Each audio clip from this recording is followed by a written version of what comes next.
Right now, without your noticing, something is tapping against every surface of your skin. Not once, not twice, but an almost incomprehensible number of times each second. Tiny, weightless collisions arriving from above, from below, from every possible angle at once, against your forehead, your eyelids, the backs of your hands resting wherever they happen to be resting tonight. These impacts are so small, so numerous, so evenly spread across your body that your nerves simply stopped mentioning them to you a long, long time ago. They arrive against the shell of your ear. They arrive against the curve of your neck. They arrive in equal measure against the soles of your feet, wherever your feet happen to be right now, tucked under a blanket or resting against cool sheets. There is no part of you that these impacts are not finding, and there is no part of you that has ever been able to find a moment of true stillness away from them, not since the day you were born, not even for a second. You can let that settle for a moment. There is no need to do anything about it. There is nothing to do about it, in fact, which is itself part of the quiet strangeness of the thing. You are, right now, at the bottom of something enormous, something that has no visible edges and no wall, and yet presses down on you with a kind of patient, total thoroughness, the way water might press against something resting at the bottom of a very deep lake, except this is not water, and you are not underwater. You are simply lying in a bed, in a room, on a planet, breathing slowly, and the thing pressing on you is doing so from every direction simultaneously, not just from above.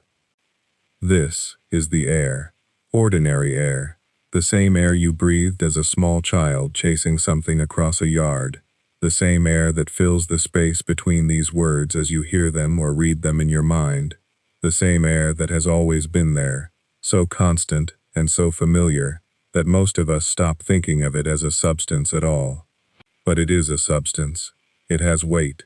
It has mass. It is made of countless small particles, mostly nitrogen and oxygen, moving in every direction at extraordinary speeds, faster than you could imagine watching, and every time one of those small particles strikes your skin, it delivers the tiniest imaginable nudge. Multiply that nudge by the almost uncountable number of particles striking you at any given instant, and you begin to have a very different picture of what it means to simply be lying still in a quiet room. Here is the part that tends to surprise people, the first time they hear it explained slowly, without hurry, the way we're doing now. If you could somehow gather up all the air sitting directly above you right now, stretching upward from the top of your body, all the way up through the room, through the roof, through the clouds, through the thin cold air where airplanes cruise, through the even thinner air above that, all the way up to where the atmosphere finally fades into the near-nothingness of space, and if you could weigh that entire column of air, the number would likely astonish you. For an average adult lying in bed, the air pressing down from directly above adds up to something in the neighborhood of many tons, not pounds, tons. If you imagine several ordinary automobiles, the kind you might see parked outside on any ordinary street, stacked somehow into the shape of a column, and balanced directly above your chest right now, you would have something like the actual weight of the atmosphere currently resting on you. It's worth sitting with that image for a moment, not because it should alarm you, but because of how strange it is that it doesn't. Several cars, resting, in effect, on your body, right now, as you lie there listening to this, feeling nothing more dramatic than perhaps the weight of a blanket, perhaps the soft give of a pillow beneath your head. There is no groaning under that weight. There is no sense of being flattened. There is no memory, from any night of your life, of waking gasping under some invisible crushing burden. And this is the puzzle we're going to spend our time unraveling tonight, slowly, piece by piece, the way you might unfold an old letter you've read many times but never quite finished understanding. It helps, maybe, to think for a moment about how this weight was even discovered in the first place, because for a very long time, Nobody suspected the air had any weight at all. For most of human history, air was thought of the way we still sometimes think of it in casual conversation, as essentially nothing, an absence rather than a presence, empty space you could move your hand through without resistance. It was Galileo, in his later years in the early 1600s, who first began to suspect that air might not be weightless after all, noticing strange difficulties that well diggers and pump makers had been quietly running into for years, difficulties that made no sense if air was simply nothing. Water, it turned out, could only be lifted so high by a suction pump, no matter how well built the pump was, no matter how hard the men worked the handle. There seemed to be some invisible ceiling, some limit that no one could explain, hovering at around 32 feet. It was one of Galileo's students, a man named Evangelista Torricelli, who took this puzzle further, not long after Galileo's death. Torricelli had a quiet, careful mind, the kind that notices something odd and cannot simply let it go. He wondered whether it wasn't a limit on suction at all, but rather a balance, a kind of invisible tug-of-war happening between two different weights. In the year 1643, working in Florence, he filled a long glass tube with mercury, sealed one end, and turned it upside down into a dish of more mercury. Something remarkable happened, or rather, something remarkable failed to happen. The mercury inside the tube did not all drain out into the dish, as you might expect. It fell part way, and then simply stopped, leaving a gap at the top of the tube, a gap containing essentially nothing at all, what we would later come to call a vacuum. Torricelli's insight, quiet and enormous all at once, was that something outside the tube had to be pushing down on the mercury in the dish, holding the column up inside the glass, balancing it there, in stillness. And the only thing outside the tube capable of doing such a thing was the air itself, pressing down on the surface of the mercury in the open dish, with a real and measurable force, a force strong enough to hold up a column of heavy liquid metal roughly 30 inches tall. Without meaning to, Torricelli had built the first barometer, and more importantly, he had proven, for the first time in recorded history, that the air above us has weight, real weight, weight enough to hold up mercury against its own gravity, weight enough, we now know, to rest several tons upon a sleeping body every single night, without that body ever noticing a thing. It's a small, quiet kind of magic, in its way, to think of this happening in a workshop in Florence nearly 400 years ago, a man watching a thin silver line of mercury settle into stillness inside a glass tube, and somewhere in that stillness, an entire hidden truth about the world settling into place alongside it. The air around us, which had seemed for all of human history like nothing at all, like the absence of substance, turned out to be pressing on everything, all the time, everywhere, with a weight we could now actually measure, actually calculate, actually hold steady inside a thin tube of glass. And so here you are tonight, resting beneath that same invisible weight, the same kind of pressure Torricelli first proved was real, the same pressure that would, if it were somehow concentrated onto a single small point, rather than spread evenly across your entire body, be genuinely dangerous, genuinely crushing, and yet you feel nothing. No ache, no pressure against your chest, no sense of struggling to simply exist beneath the sky. Somewhere in that gap, between the enormous true weight of the air and the complete absence of any sensation of that weight, lies a story about balance, about the quiet architecture of the human body, and about how something can be entirely real and entirely unfelt at the very same time. That is where we'll go next, gently, one small piece at a time. Let's set Torricelli's tube aside for a moment, and picture instead something much smaller. Picture a single molecule of air, one lone particle of nitrogen, drifting somewhere above your bed right now, tumbling through the darkness of the room. It weighs almost nothing. It is almost nothing. And yet it is not nothing. And that distinction, small as it sounds, turns out to be one of the most important ideas we will need tonight. For most of human history, air simply seemed like empty space, with a bit of wind in it now and then. You could wave your hand through it. You could walk through a doorway without any sense of pushing something aside. It offered no resistance to the eye, no color, no visible substance. It was the thing between things, the gap, the nothing, that let you see the mountains in the distance, and the stars past that.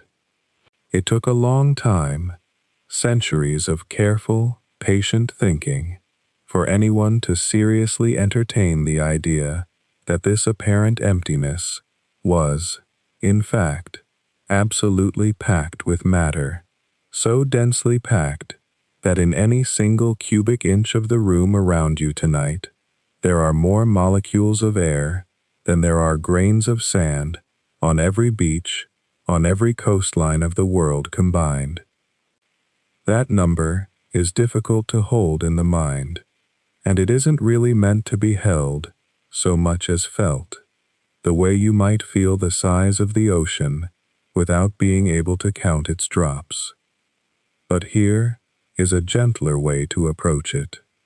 Imagine you could somehow shrink yourself down past the size of a dust speck, down to somewhere near the scale of the molecules themselves, and imagine you were floating there in the space just above your own sleeping face.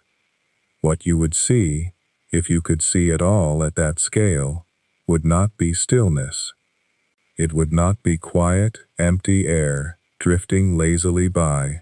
It would be chaos, glorious and constant chaos, a blur of impossibly small particles of nitrogen and oxygen and argon, hurtling past you in every direction at once, colliding with each other, bouncing off in new directions, colliding again, never resting, never pausing, never for one instant standing still. This is the first correction we need to make to the ordinary picture of air, the picture most of us carry around without ever examining it. Air is not a substance that sits still and simply exists around us, the way water sits still in a glass. Air is motion. It is nothing but motion, really. Countless trillions of tiny particles in restless, ceaseless movement, each one traveling, on an ordinary night, at an ordinary room temperature, at a speed of somewhere around 1,000 miles an hour, faster than sound, faster than almost anything you have ever personally experienced with your own body. And that motion is happening right now, all around you, inside the quiet room where you are lying still, inside the very air you just breathed in and are about to breathe out again. It helps, maybe, to think about why the molecules move at all, and the answer connects directly to something you already know intuitively, which is that things get faster when they get warmer. You have felt this yourself, perhaps without naming it. A pot of water on a stove starts calm and grows more agitated as it heats, small ripples turning to a rolling boil. That agitation is not a separate phenomenon layered on top of the water. It is, in a very real sense, what heat actually is, at the smallest scale. Heat is motion. Temperature is simply our word for how fast the tiny particles of a substance are jostling about. A hot object is one whose molecules are moving quickly, colliding hard and often. A cold object is one whose molecules have slowed down, drifting more gently, colliding more softly and less frequently. Even the room around you, however still and quiet it feels, is warm enough that its molecules never stop this frantic dance, not even for a moment, not even in the deepest hour of the night. So here is the air above your bed, then, recast not as an absence but as a presence, a vast swarm of individually weightless specks, each one flying about at extraordinary speed, each one utterly indifferent to anything in its path. And because there are so unimaginably many of them, packed so closely together, they cannot travel very far before running into something. A molecule of nitrogen might dart forward for a distance smaller than you could ever hope to see, and then it strikes another molecule, and caroms off in some new direction, only to strike another an instant later. This happens to every single molecule in the room, billions of times each second, an endless hailstorm of tiny collisions, too small and too fast for any human sense to register. And some of those molecules, of course, are striking you. Right now, your skin, your hair, the blanket resting over your shoulder, the pillow beneath your cheek, all of it is being struck, continuously, by uncountable numbers of these tiny, fast-moving particles, each collision delivering the barest whisper of a push.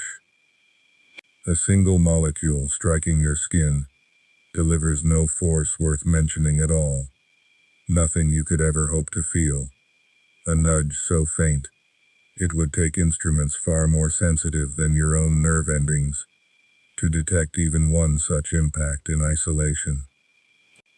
But nothing in this story happens in isolation. That is really the heart of it. No single collision matters, and yet the collisions never stop. Not for one instant. Not while you sleep. Not while you wake. Not ever. Not anywhere on the surface of the earth where there is air to be found. Trillions upon trillions of these small, meaningless impacts, striking every exposed surface of your body, every single second, each one negligible, and all of them together adding up to something that is not negligible at all. This is where the idea of pressure begins to take its proper shape, and it is worth sitting with slowly, because it is easy to misunderstand. Pressure is not some separate mysterious force that air possesses, layered on top of its motion like a coat draped over a body. Pressure is simply what all of those tiny collisions look like when you step back far enough to stop seeing them individually. If you could watch a single molecule strike your hand, you would see almost nothing, a flicker, a nudge below the threshold of feeling. But if you widen your view to an entire square inch of your hand, and you consider all the impacts landing on that square inch in the space of a single second, the sheer number of collisions becomes so enormous that their combined effect becomes something steady, something continuous, something with a real and measurable strength. That steady, continuous push, arising from an almost incomprehensible number of tiny individual impacts, is what we mean when we speak of air pressure. It helps to think about how this depends on the size of the surface being struck, because that detail matters more than it might first seem to.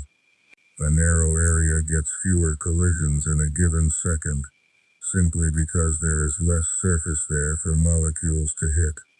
A wider area gets more, purely because there is more room for impacts to land. This is why pressure is always described not just as a force, but as a force spread across a particular area, a certain weight of push distributed over a certain size of surface. The same total force, concentrated onto a small point, feels sharp and can even cut or pierce. The same total force, spread out across a much larger area, can feel like almost nothing at all, can feel, in fact, exactly like resting quietly in a bed on an ordinary night, beneath a sky full of restless, invisible, endlessly colliding air. And so what Torricelli discovered in his tube of mercury was, At its root, this very thing, though he had no way of picturing it in terms of individual molecules and their countless invisible collisions, since the language for that would not exist for centuries yet. He saw the outward result, the visible signature, of trillions upon trillions of tiny impacts happening every second across the open surface of the mercury in his dish, each one pushing down, each one negligible, all of them together strong enough to hold a heavy silver thread suspended against gravity itself. Multiply that same restless swarm across the entire surface of your body, every inch of exposed skin, every fold of fabric, every breath drawn in and released, and you begin to see where that famous, quiet, and entirely real weight of several tons is actually coming from, not as some single crushing force, but as an uncountable multitude of small ones, arriving together, in the dark, as you rest. Now let's follow that weight upward, because pressure alone doesn't explain itself until you ask where it comes from, and the answer turns out to be beautifully simple once you picture it properly. Imagine, if you will, a column of air stretching straight up from wherever you happen to be lying right now, up through your ceiling, up through the roof, up past the clouds, up past where airplanes cross the sky in their long white contrails, up further still, thinning and thinning, until it fades into the near emptiness of space. Picture this column as having a fixed width, say 1 square inch, just for the sake of a clean and steady image. That column, thin as it sounds, contains a great deal more than you might expect. It contains air, miles and miles of it, stacked from the ground all the way up. Now, air has mass. This is worth sitting with for a moment, because it is easy to forget, easy to think of air as nothing, as the absence of substance rather than a substance itself. But a liter of air at sea level has real mass, small on its own, yet nowhere close to zero. And every one of those countless molecules bouncing around inside that towering column is being pulled downward by gravity, the same steady, patient pull that keeps your feet on the floor and keeps the moon circling the earth rather than drifting off into the dark. Gravity does not care whether it is pulling on a stone, a raindrop, or a nitrogen molecule moving at enormous speed. It pulls on all of it, all the time, without exception. So think about what this means for our imaginary column. At the very top, the air is thin, spread wide, and only lightly burdened, because there is nothing above it pressing down. But as you move downward through the column, each layer of air has to bear not only its own weight, but the weight of every single layer sitting above it. The air 10 miles up is being pulled toward the earth by gravity, yes, but it isn't being crushed by anything, because there's almost nothing left above it to press down. The air 1 mile up, though, has all of that higher air resting on top of it, pushing, however gently, in the same way a stack of blankets folded at the foot of a bed presses down more heavily on the blanket nearest the mattress than on the one lying loosely on top. The air, right at sea level, right where you are breathing at this very moment, has the entire column above it, all those miles of accumulated atmosphere resting on its shoulders, so to speak, layer after layer after layer. This is the real reason air pressure is highest near the ground and grows steadily thinner the higher you climb. It has nothing to do with air becoming somehow different in its chemistry near sea level, and nothing to do with warmth or coolness in any primary sense, though temperature does complicate the picture in smaller ways we might wander into eventually. The basic reason is wonderfully simple, Air near the ground is supporting more air above it than air higher up has to support.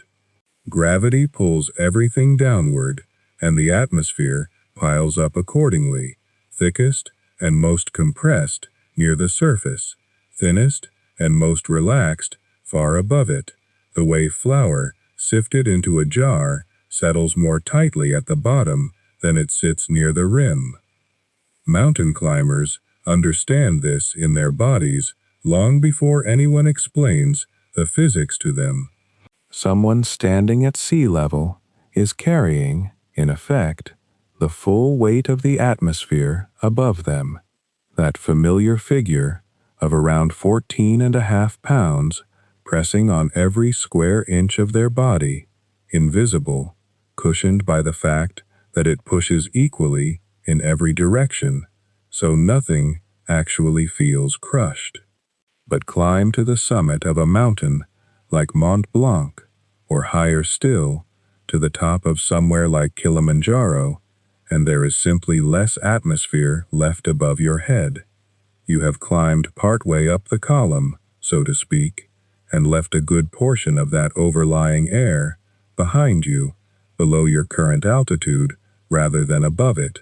The air still there is thinner, meaning fewer molecules occupy the same amount of space, meaning fewer collisions happen against your skin and against your lungs every second, meaning the total pressure pushing on you drops.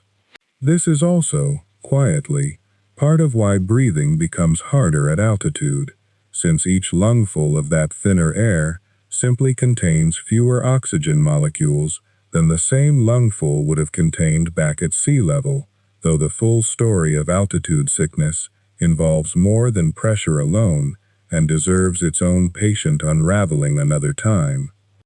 It's worth pausing here on a phrase you may have already heard without quite knowing its meaning, the phrase, standard atmospheric pressure. It sounds official, almost bureaucratic, like something stamped on a government form, but it refers to something quite specific and quite human in its origins, a kind of agreed-upon reference point.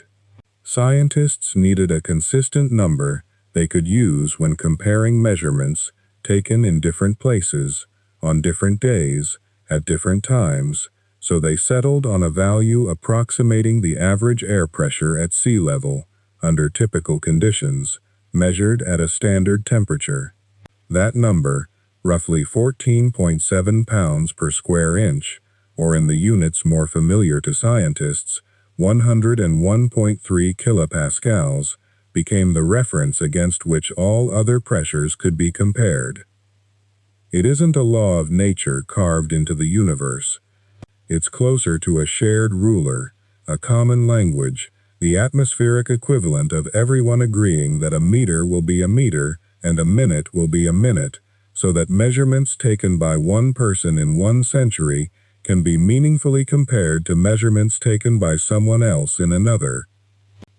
And this brings us to a question that tends to surprise people when they first really think it through, which is where, exactly, does the atmosphere end? Where is its outer edge, its ceiling, the place where you could point and say, here, past this line, there is no more air? The honest answer, the one that mathematicians and atmospheric scientists actually give, is that there isn't one. Not a hard one, not a clean boundary like the surface of a lake or the wall of a room. The atmosphere doesn't simply stop, it fades. It thins, gradually, gently, continuously, the way the sound of a bell fades into silence rather than switching off, the way daylight softens into dusk without a single instant marking the change from day to night. Near the ground, air molecules are packed closely enough that a single molecule might travel only a tiny fraction of an inch before bumping into another one. But as altitude increases, the molecules spread further and further apart, their collisions growing rarer, their density dropping, until eventually you reach altitudes where a molecule might drift for miles before happening to strike another one at all. Even far above the layers where commercial airplanes fly, even above the delicate shimmering curtains of the aurora, faint traces of atmosphere still linger, thin almost beyond imagining, but not technically absent. Satellites orbiting a few hundred miles up still encounter enough stray molecules over time to experience a slow, gentle drag, enough that their orbits require occasional correction, a small, persistent reminder that even in what looks like the perfect emptiness of space, the Earth's atmosphere hasn't entirely let go. Because of this, scientists who need to draw some kind of boundary for practical purposes, for engineering, for spaceflight, for legal definitions of where a country's airspace ends, have to choose the location somewhat deliberately, almost the way a mapmaker chooses where to draw a boundary between two regions that actually blend into each other slowly across a wide, undramatic stretch of land.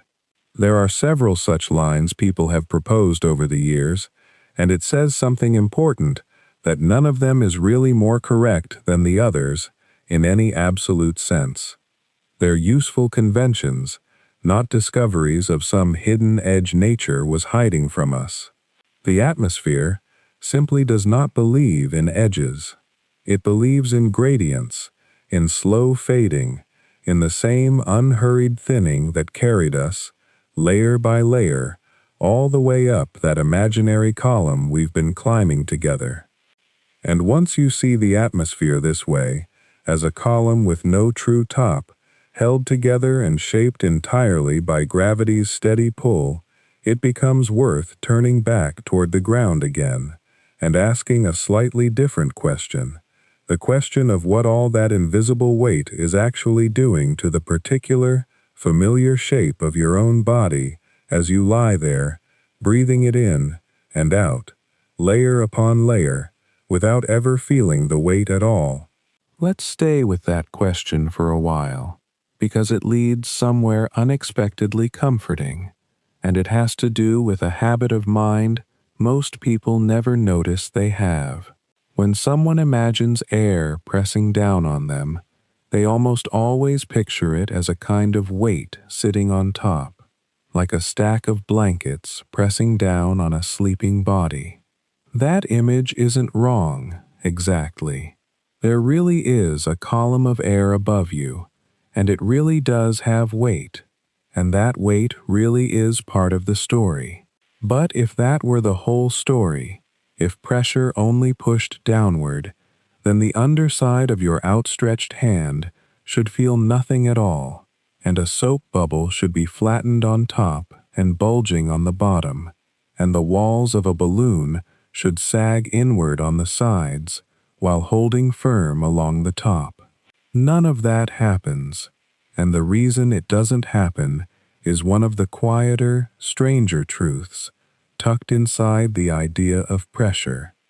To understand why, it helps to go back to the picture of air as an enormous, unthinkably vast collection of individual molecules, each one moving on its own path, each one indifferent to any sense of up or down. A nitrogen molecule, drifting near your skin right now, doesn't know it's supposed to be falling toward the earth because of gravity. On the time scale of its own motion, gravity barely matters at all. What matters is that it's moving fast, hundreds of meters each second, and that it's going to collide with something very soon, another molecule, a speck of dust, the surface of your arm, and when it does, it will bounce off in whatever direction the geometry of the collision sends it. Multiply that single molecule by the almost incomprehensible number of molecules surrounding you, all moving in their own directions at their own speeds, and what you get is not a directional push, but something closer to a constant, formless drumming, arriving from every possible angle at once. Some molecules are moving downward when they strike you, yes, but just as many, statistically speaking, are moving upward, or sideways, or at some diagonal angle that has nothing to do with gravity's pull. Pressure, in other words, isn't really a force that air exerts downward on things beneath it. It's the cumulative effect of countless tiny impacts arriving from all directions simultaneously, blurred together by their sheer number into something that feels and behaves like a smooth and continuous push. This is one of those places where a difference in scale changes the entire character of a phenomenon. A single molecule striking your skin would be an event too small and too brief to notice. A single, infinitesimal tap lost among trillions of others each second. But because so many are happening at once, from every direction, the noise smooths itself out into something steady, something you can measure with an instrument, something engineers can design bridges and airplanes and diving equipment around with total confidence. It's a little like how a single raindrop makes almost no sound at all, but a heavy rain falling on a rooftop blends into one continuous hush. The individual events vanish into the average, and the average is what we experience as pressure. Because this pushing comes from every direction rather than only from above, a fluid, and air counts as a fluid, in this sense, just as much as water does, pushes on every surface it touches, no matter how that surface is oriented.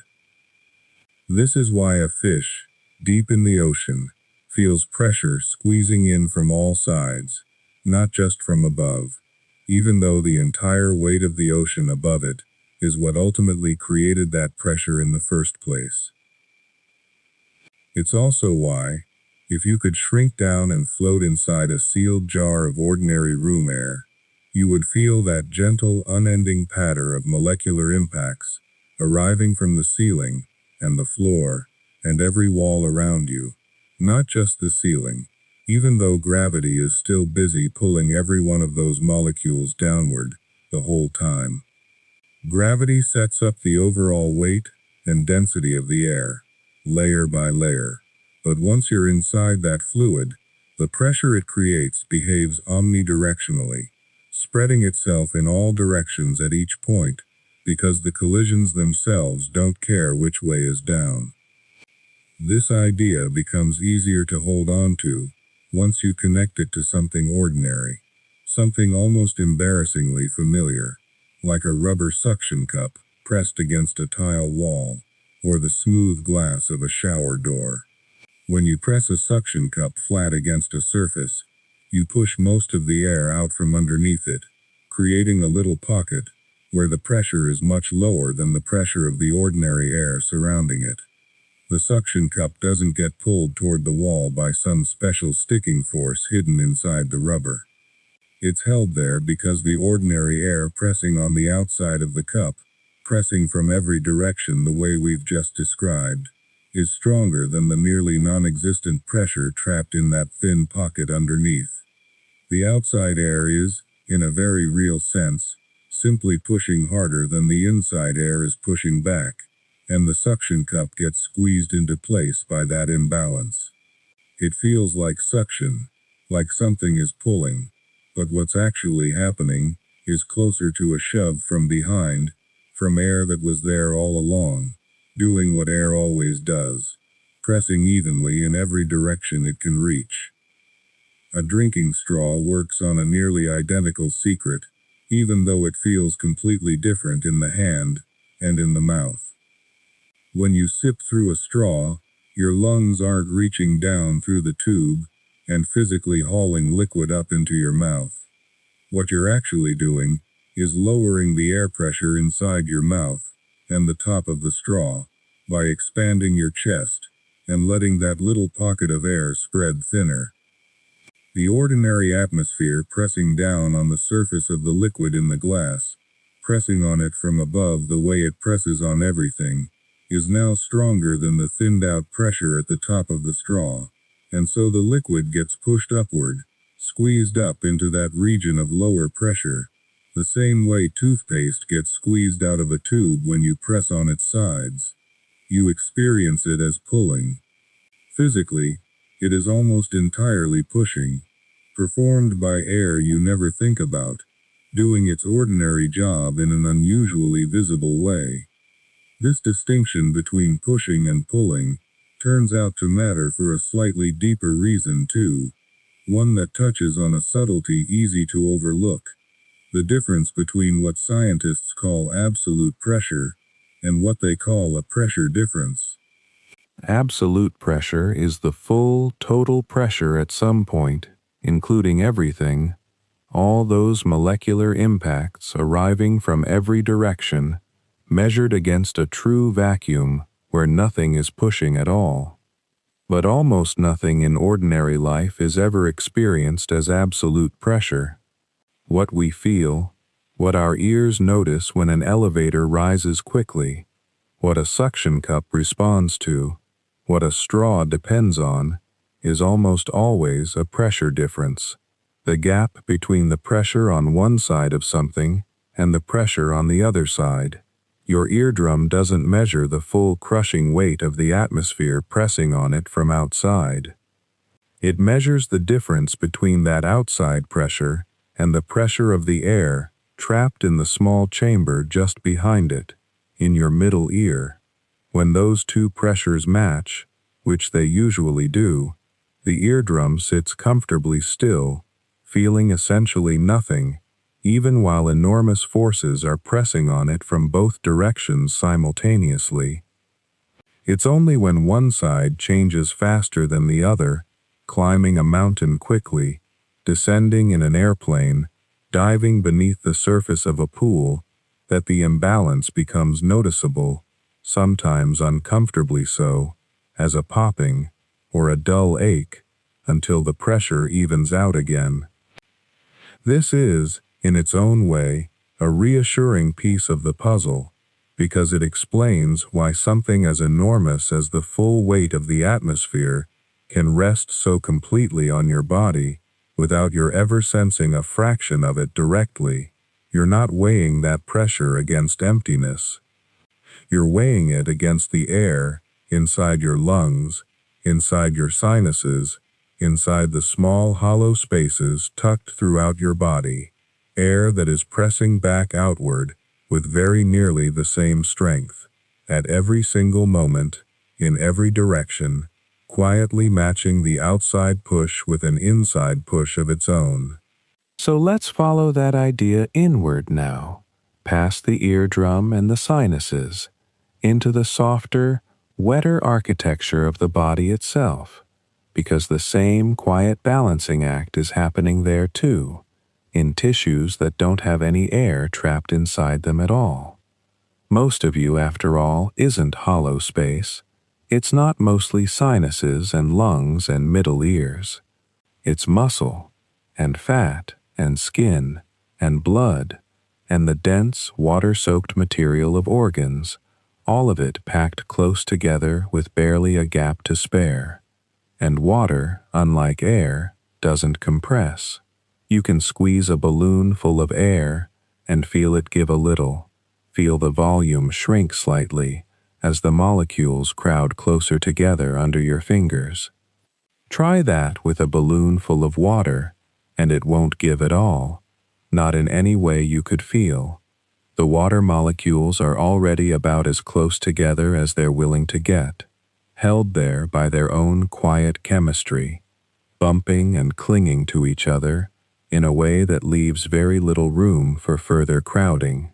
So when the atmosphere presses down on a body, made mostly of water, it isn't squeezing that water into something smaller, it's simply resting against it, the way a hand might rest against a countertop, applying force, without accomplishing any noticeable compression, because there's nowhere for the material underneath to go. This turns out to matter enormously for understanding why the body doesn't need a shell. A shell, if you think about it, is really only necessary when you're trying to hold something back that would otherwise collapse, or spill, or scatter. Air is like that.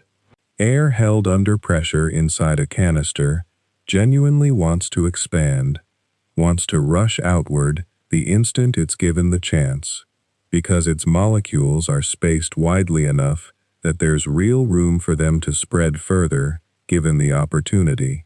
So the canister earns its rigidity. It's doing real work, holding a real difference in behavior between the inside and the outside. But water-based tissue isn't straining against anything in quite that way. It isn't yearning to expand the moment it's freed. So the pressure of the atmosphere isn't fighting some inner urge of the tissue to burst outward. It's simply meeting tissue that was never going to change shape much anyway, water pressing against water, one full, incompressible material bumping up against another. And this is where it becomes useful to imagine, just for a moment, what a body would be like if it were somehow air instead of water. Picture a person built not from muscle and blood, but from some strange, flexible sack of gas, roughly human-shaped, floating at sea level. That imagined body would behave very differently under atmospheric pressure. Its outer surface would be pressed inward by the same 14 or so pounds per square inch that presses against your real skin right now, and because the gas inside is compressible, that pressure would actually do something, squeezing the gas tighter, shrinking the volume, changing the shape in a way real, water-filled bodies simply don't experience. That imagined gas body would need some kind of internal pressure pushing back just to hold its form, and if that internal pressure ever dropped, it would visibly, dramatically deflate. This is, in fact, part of why blimps and weather balloons need to be built and monitored so carefully, why the gas inside has to be kept at a particular pressure relative to the thinning air at altitude. A real engineering puzzle that mattered a great deal to the early aeronauts of the 1800s, who sometimes learned this the hard way, watching their carefully filled balloons stretch tight and strain as they rose into thinner air, the gas inside expanding, because the pressure holding it in from outside was dropping with every foot of altitude gained. But you, lying still right now, are not a balloon. You are, biologically speaking, closer to a very well-organized bag of salt water, wrapped in a flexible covering, and salt water, again, simply doesn't compress in any meaningful way under the kind of pressure differences found near sea level. This is worth sitting with for a moment, because it quietly answers a question that might otherwise nag at a curious mind lying awake in the dark. If the atmosphere is genuinely pushing inward on every surface of the body, shouldn't there be some visible effect, some squeezing, some narrowing? And the honest answer is that there would be, if the body were something the pressure could actually act upon in that way. But it mostly isn't. The overwhelming majority of the volume you occupy is already as dense as it's going to get, already packed, edge to edge, with molecules holding firmly to one another, so the atmospheric push, immense as it is, simply has nothing further to accomplish. Now, blood is a slightly different story, and a good one to think about slowly, because blood isn't just sitting there passively like tissue. It's moving, coursing through a network of vessels under its own internal pressure, generated by the steady contractions of the heart. That blood pressure, the number a doctor reads off a cuff wrapped around your arm, is itself a pressure difference, not an absolute one, measured against the atmospheric pressure surrounding the body at that moment. When a nurse or doctor tells you your blood pressure is something like 120/80, those numbers describe how much higher the pressure inside your arteries rises above the surrounding atmospheric pressure, first during the heart's contraction, then during its relaxation. It isn't a measurement made against a vacuum. It's a measurement made against the air outside your arm, air that happens to already be pressing inward with its own considerable force. Your circulatory system, in other words, was shaped by evolution to operate inside an atmosphere, using that atmosphere almost as a kind of reference point, a baseline hum of pressure that the whole system is calibrated around, the way a musician tunes an instrument against a single reliable note before playing anything else. This is part of why astronauts and high-altitude climbers have to be so careful about pressure changes, and why deep-sea divers face their own version of the same concern from the opposite direction. The blood itself doesn't mind much either way, being largely water and therefore largely incompressible, but the gases dissolved within that blood do mind, quite a lot, depending on the surrounding pressure. This is worth sitting with gently, because it's one of the more genuinely fascinating threads running through this whole subject.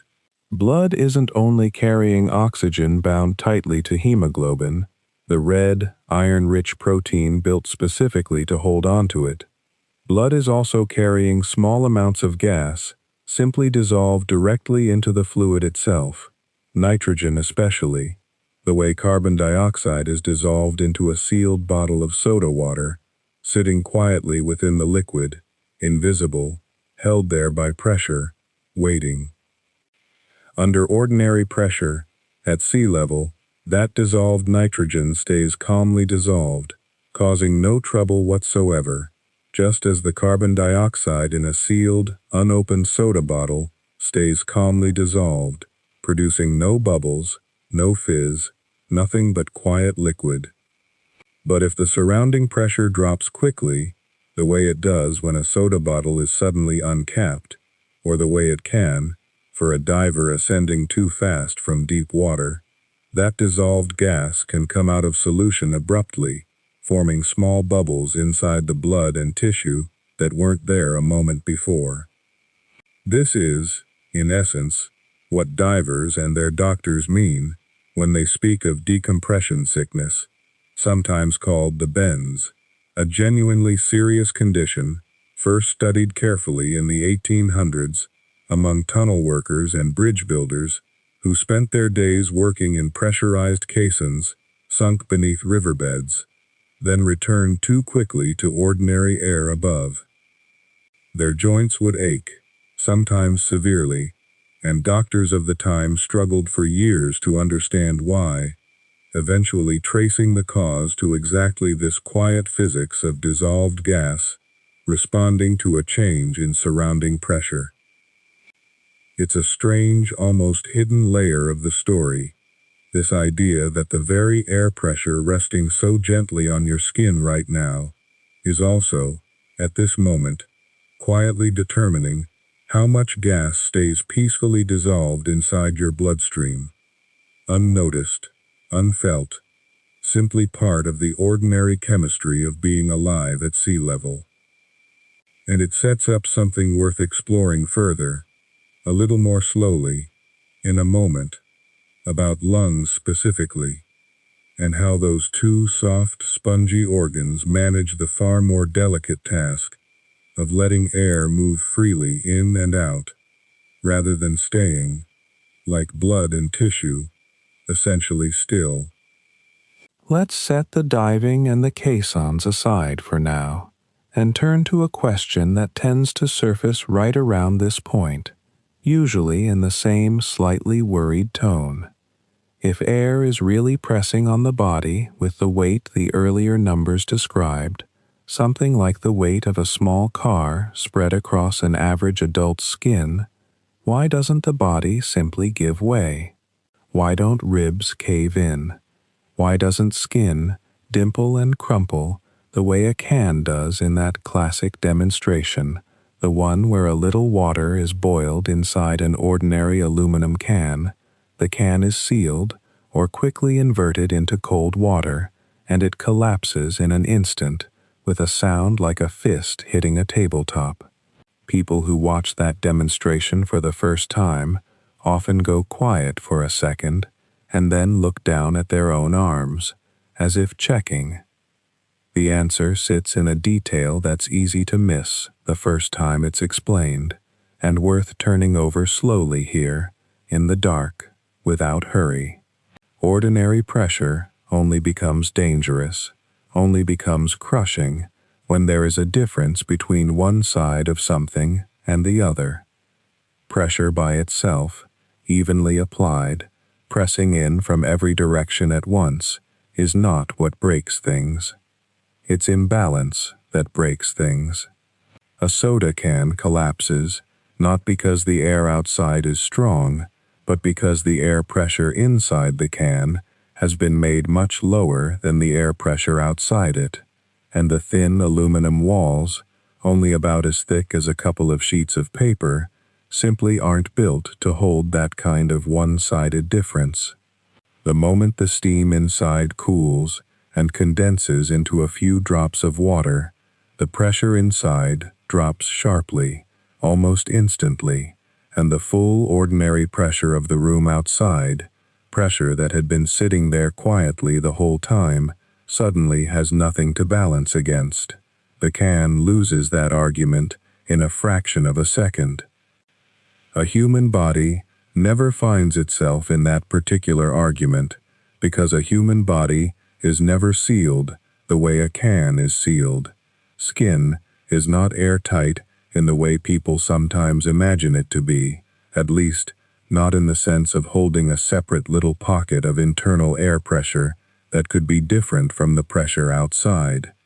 Instead, the body's fluids, its blood, the fluid around its cells, the air in its lungs and sinuses and middle ears, all of it stays in close, continuous contact with the surrounding atmospheric pressure, adjusting instant by instant to match. There's no vacuum trying to form inside a person the way there briefly is inside that cooling can. There's no vast difference across an unsupported wall. Pressure outside, pressure inside, staying close to matched, second after second, all day, every day, without anyone doing anything at all to make that happen. This matching happens most obviously and most audibly in the ears, which is why this seems like a good moment to think about them for a little while, since ears are one of the very few places in the body where people can actually feel pressure doing something. Behind the eardrum sits a small pocket of air, sealed off from the outside world by that thin, tightly stretched membrane, but connected to the back of the throat by a narrow passage called the Eustachian tube, named for the 16th century Italian anatomist Bartolomeo Eustachi, who described it carefully in his anatomical studies published in Rome. That tube usually stays gently closed, but it can open briefly, with a swallow or a yawn, letting a small puff of air pass through and equalize the pressure on both sides of the eardrum. Climb quickly in an airplane, or descend quickly in one, or drive up into the mountains too fast, and the air pressure outside the ear changes faster than that little tube can keep up with, and the eardrum bows very slightly inward or outward under the resulting difference, which is what produces that familiar dull, muffled fullness, sometimes mild discomfort, occasionally real pain, until a yawn or a swallow lets a small volume of air slip through, and the pressure evens out again, and the muffled feeling resolves, often in an instant, sometimes with an audible little pop. That small, mundane, universally recognizable sensation is really the same physics as the collapsing can, just turned down to a gentle murmur instead of a bang. A pressure difference exists briefly across a thin membrane. The membrane responds by bending, and once the difference disappears, the bending disappears too, and everything returns to its resting shape. The eardrum never gets anywhere near collapsing the way the can does, because the pressure difference it experiences is only ever a small fraction of what the can was dealing with, and because the eardrum, unlike the can, has that narrow tube constantly working, quietly, almost automatically, to bring things back into balance. The rest of the body, meanwhile, doesn't even need a tube like that, because it isn't holding a sealed pocket of gas to begin with. Consider the chest, since that's often where people's worry settles first, imagining lungs somehow being squashed flat by the weight of the atmosphere above. But the lungs aren't sealed chambers holding a fixed volume of trapped air, the way a can holds trapped steam. They're open passages, continuous with the outside world every time a breath is taken, filling and emptying in direct, unbroken contact with the surrounding air. There's no pressure difference to speak of between the air resting inside the lungs during a pause between breaths and the air resting just outside the nose and mouth, so there's nothing pushing one way harder than the other, nothing for the lungs to resist, and so, unsurprisingly, nothing for them to resist against. Ribs matter here too, in a quieter, more structural way. Even setting the pressure question aside entirely, the rib cage is simply a very capable piece of architecture, a curved cage of bone and cartilage that happens to be extremely good at handling forces pressing in from outside, partly because of its shape, and partly because bone itself is a remarkably strong material for its weight, comparable, ounce for ounce, to some kinds of reinforced concrete, according to studies of bone's compressive strength conducted across the 20th century. A rib cage under ordinary atmospheric pressure isn't straining against some enormous invisible load, the way people sometimes picture it. It's simply sitting there, structurally overbuilt for a job that barely challenges it, the way a sturdy bridge might sit calmly under the weight of a single bicycle crossing it. Skin itself deserves a moment of attention too, since it's the part of the body actually touching the air directly, all over, at every moment. Skin isn't a thin, fragile membrane straining to contain something, the way the wall of a balloon strains to contain the air pumped inside it. It's a genuinely tough, somewhat elastic, multi-layered tissue, built from proteins like collagen and elastin, that give it both strength and a small amount of give, the same proteins, incidentally, that make a fresh scar feel firm, and a very old one feel a little more supple over the years. Skin is under no pressure difference to resist in the first place, since the tissue and fluid just beneath it are already matched to the pressure of the air pressing on it from outside. But even if it were, its layered, fibrous structure is remarkably good at distributing force across a wide area, rather than concentrating it at any single fragile point, the way, say, a spider web spreads out the impact of a raindrop rather than snapping under it. It's worth pausing here on why the demonstrations people usually reach for, the crushed can, the marshmallow shrinking and puffing back up inside a vacuum chamber at a science museum, the sealed jar with the lid sucked down tight after its contents cool, all involve something artificial, something engineered specifically to create an imbalance that wouldn't otherwise exist. Someone has to boil the water in the can, or run a pump to withdraw air from the chamber, or seal something completely airtight and then let its temperature change. In every case, a person has deliberately built one side of the equation to be different from the other, has manufactured the very imbalance that then does the dramatic work. Nobody has to do anything like that to a human body, because a human body was never built as a sealed container to begin with, and that distinction, small as it sounds, turns out to be the answer to nearly the entire worry, which leads, gently, toward a related question that tends to come up right afterward, about what would actually happen to a person in true vacuum, with no air at all, and why the honest answer turns out to be a good deal less dramatic, and a good deal stranger, than most people expect. Let's leave true vacuum aside for a moment, tucked away for later, and go somewhere much more familiar instead, somewhere most people have actually been. Because it turns out you don't need a laboratory or a science museum to feel atmospheric pressure doing something noticeable. You just need to drive up a hill, or ride an elevator to a tall building's roof, or take off in an airplane. And the strange thing, the thing worth sitting with quietly for a moment, is that a body that shrugs off enormous, unchanging pressure without a second thought will absolutely notice pressure that's changing, even when the change is tiny by comparison.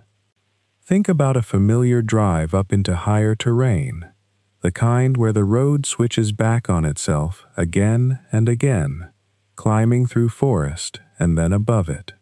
Somewhere along that climb, almost everyone feels the same small, faintly ticklish sensation, a fullness in the ears, sometimes a muffling of sound, like the world has been wrapped in a thin layer of cotton. Swallow, or yawn, or chew a piece of gum, and there's a soft click or pop, and the world snaps back into full clarity. That click is one of the more elegant little pieces of engineering in the human body doing its quiet work. Behind each eardrum sits a small pocket of air, the middle ear, and connecting that pocket to the back of the throat is a narrow channel called the Eustachian tube, named for Bartolomeo Eustachi, an Italian anatomist working in Rome in the 16th century, who studied it centuries before anyone understood what it was actually for. That tube is usually closed, its soft walls resting gently against each other, but a yawn or a swallow tugs at the muscles around it just enough to pop it open for a moment, letting air flow through and equalize the pressure on both sides of the eardrum. Down at sea level, in a room where the pressure around you isn't changing, that tube barely needs to do anything at all. The air on both sides of the eardrum stays matched, and you never think about it. But climb even a modest hill, and the air outside your head is thinning out, its pressure quietly dropping, while the air, trapped in that little pocket behind your eardrum, stays exactly as it was, sealed off, unaware that anything outside has changed. For a little while, there's a mismatch, a small cushion of relatively higher pressure pressing outward on the eardrum from the inside, and that's the fullness you feel. That's the muffling. It isn't the eardrum being crushed. It's the opposite, in fact, a gentle, outward push, waiting for a swallow to let it equalize. This is worth noticing because it's a small preview of something that comes up again and again in the story of pressure and the body. It is very rarely the pressure itself that a person feels. It's the difference between two pressures that used to match and now don't, even briefly. A steady, unchanging pressure, however large, tends to fade into the background, the way a hand resting still on your shoulder eventually stops registering at all, while a changing pressure, even a small one, gets noticed immediately, the way the faintest tap on that same shoulder draws attention instantly. Nerves, it turns out, are built to detect change far more readily than they detect steady states, which is a useful trick for survival in general, and which also happens to explain almost everything confusing about ears, sinuses, and airplane cabins. Sinuses work on the same principle, though they get less attention than ears because their symptoms are quieter, a sense of pressure behind the cheekbones or across the forehead rather than a dramatic pop.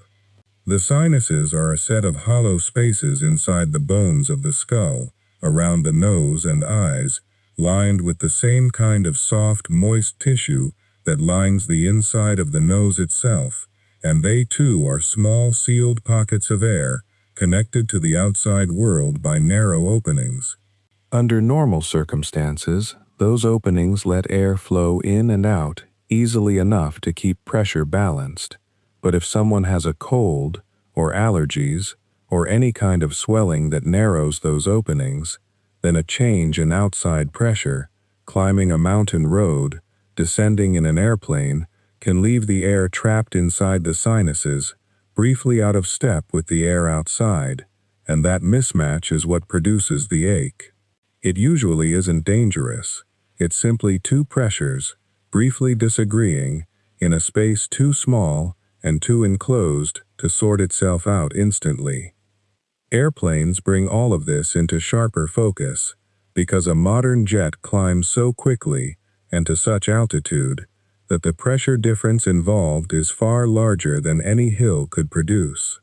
At cruising altitude, perhaps 35,000 feet above the ground, the outside air is so thin that a person exposed to it directly, without protection, would lose useful consciousness within a couple of minutes, since there simply isn't enough pressure out there to push oxygen effectively into the bloodstream. Engineers solved this, not by matching the cabin to sea level exactly, which would require a heavier, more expensive structure than is practical to build and fly, but by pressurizing the cabin to something in between, typically equivalent to the pressure found somewhere around 6,000 to 8,000 feet above sea level, roughly the elevation of a modest mountain town.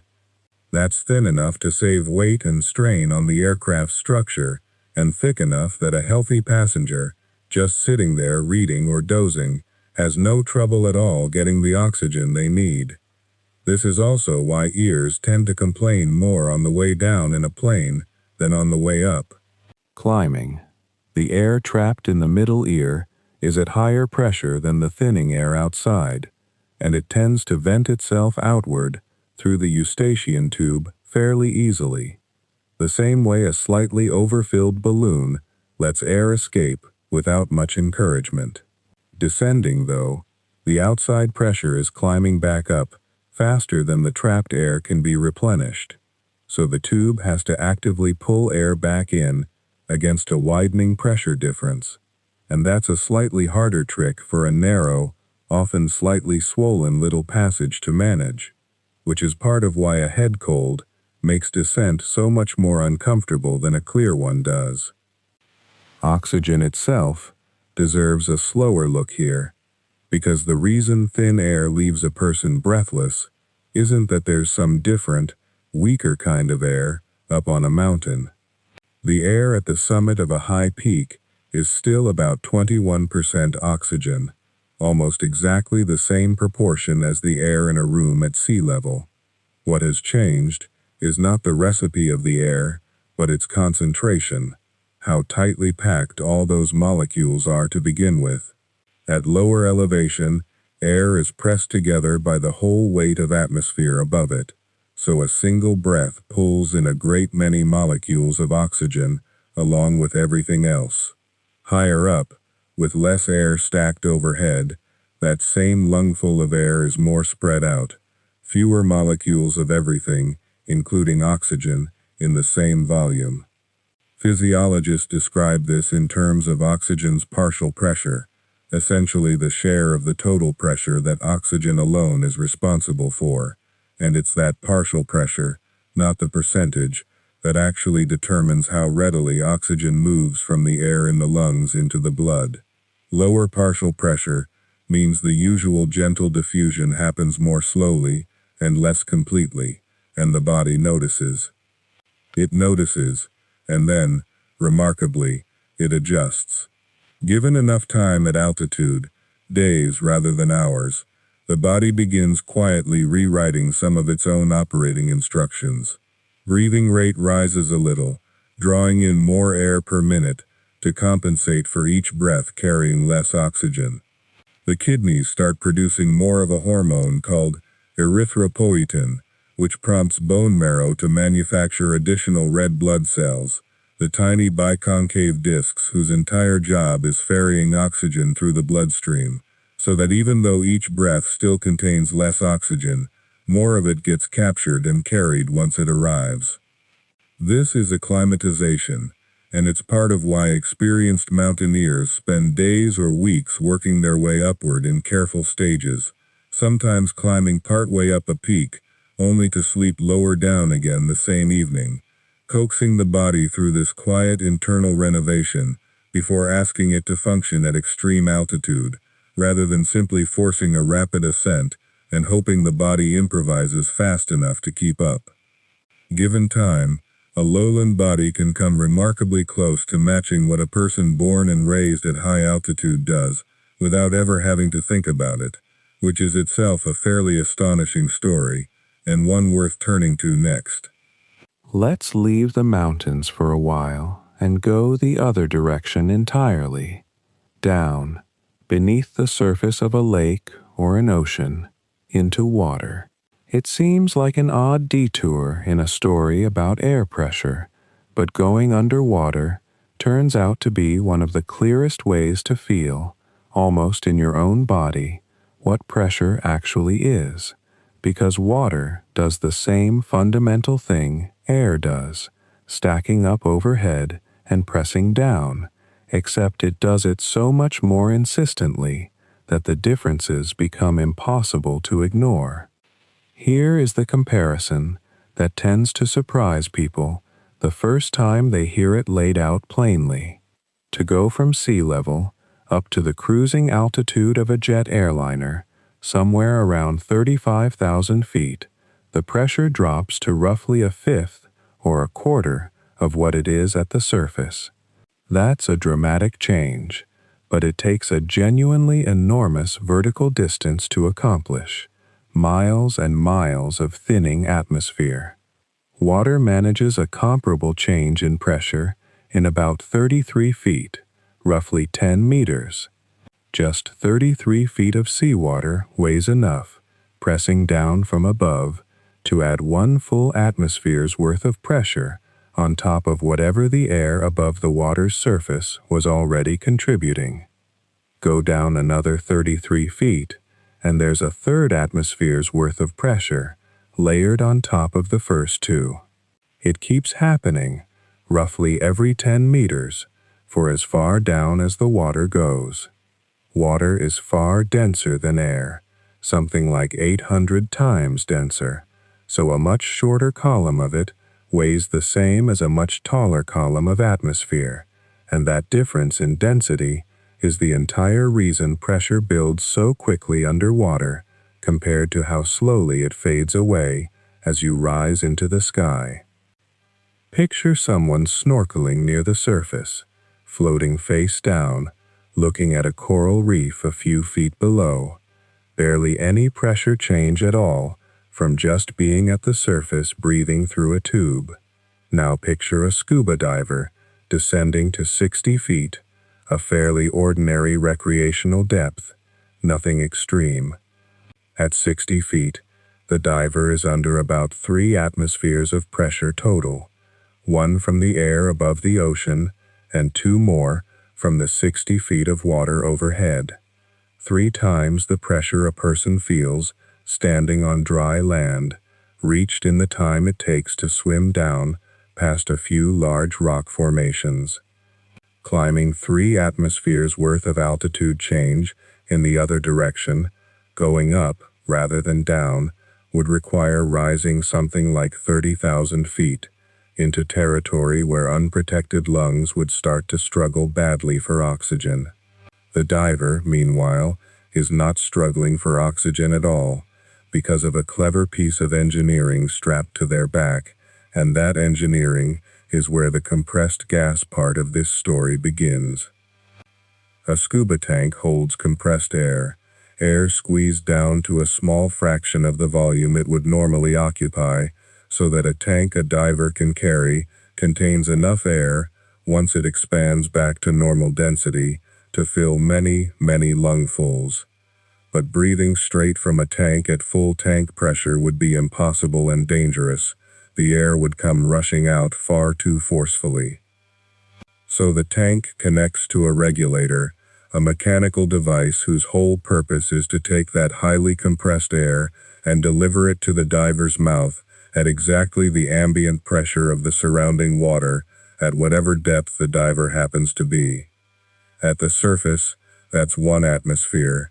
At 60 feet, it's 3 atmospheres.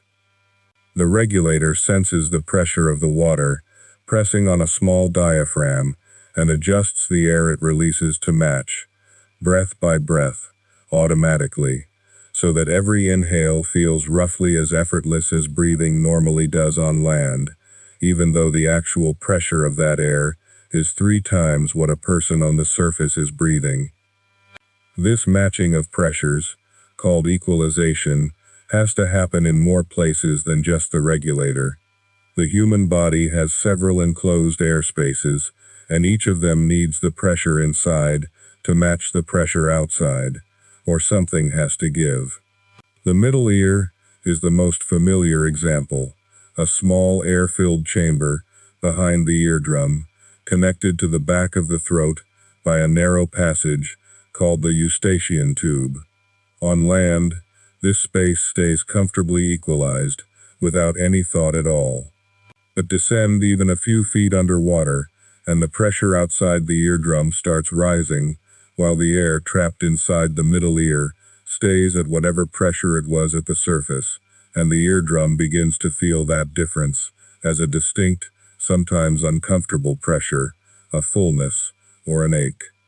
Divers learn to relieve this deliberately, pinching the nose and gently exhaling against it, a maneuver that pushes a small amount of air up through the eustachian tube and into the middle ear, raising its internal pressure to match the water outside.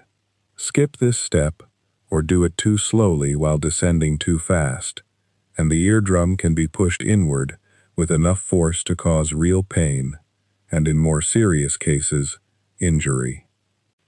The sinuses work the same way, small air-filled cavities in the skull that need equalizing as pressure changes, usually managing it passively as long as nothing is blocked, though a head, cold with congested sinuses, can turn an ordinary dive into a genuinely painful one, because the passages that would normally let air flow in and equalize the pressure are swollen shut.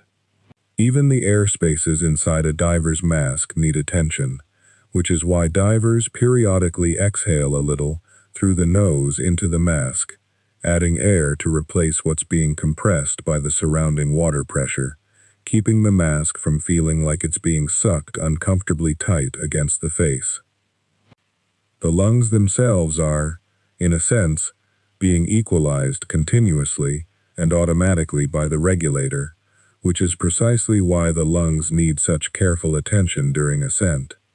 This is one of the more counterintuitive dangers in diving, one that surprises people who assume the risk lies entirely in going down too fast, when in fact going up too fast, or worse, holding the breath while going up, is considerably more dangerous. Here is why. At depth, the regulator has been delivering air at high pressure, and a diver's lungs are full of that high-pressure air, its molecules packed closely together to match the surrounding water. As the diver ascends, the water pressure decreases, and if the diver holds their breath, the air trapped inside the lungs starts to expand, because there is now less pressure holding those molecules in their compressed state. The lungs are living tissue, elastic and quite capable of stretching somewhat, but they are not built to accommodate air that keeps expanding without any release. If a diver rises too quickly while holding a full breath, the expanding air can actually rupture delicate lung tissue, sometimes forcing air bubbles into the bloodstream or into the chest cavity, a serious and occasionally fatal injury known as pulmonary barotrauma.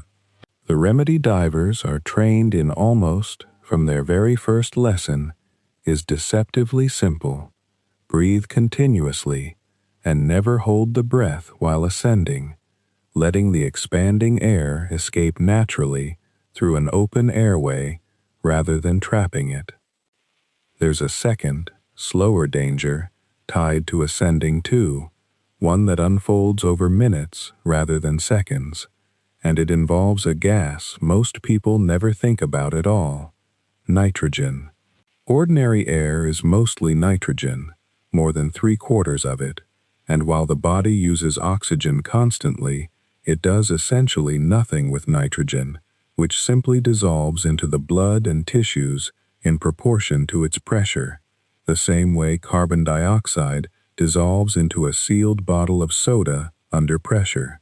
At depth, breathing compressed air, a diver's tissues gradually absorb more dissolved nitrogen than they would hold at the surface, more the deeper the dive and the longer it lasts. This isn't dangerous by itself. The trouble comes on the way back up if the ascent happens too quickly for that dissolved nitrogen to make its way back out of the tissues and into the lungs to be exhaled in an orderly fashion. Instead, it can come out of solution the way the soda does the instant its cap is opened too fast, forming actual bubbles inside blood vessels and tissue, a condition divers call decompression sickness, and colloquially, because of how it can leave people bent over in pain, the bends. Avoiding this is largely a matter of arithmetic and patience. Divers track how deep they've gone and how long they've stayed there, often using tables, or more commonly today, a small computer worn on the wrist that continuously calculates how much nitrogen has likely accumulated in the body's tissues. That calculation dictates how slowly the ascent needs to happen, sometimes including a deliberate pause partway up, a safety stop, hovering at 15 or 20 feet for several minutes, giving the dissolved nitrogen time to leave the bloodstream gradually rather than all at once. It's a strange kind of patience, waiting quietly underwater, simply to let invisible gas ease its way back out of the body at a pace the body can tolerate, and it's a fitting place to pause and drift toward the next idea, which is what keeps a diver, or anything else, floating at any particular depth in the first place. Let's leave the ocean behind now and go the other direction entirely, up past the atmosphere, out into the place where there is functionally no pressure at all.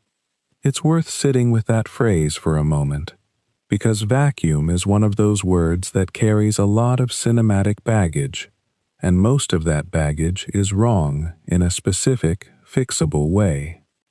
Space is not a hungry emptiness reaching in to pull things apart. A vacuum is simply the absence of matter, and absence doesn't do anything. It doesn't pull, it doesn't suck, it doesn't reach.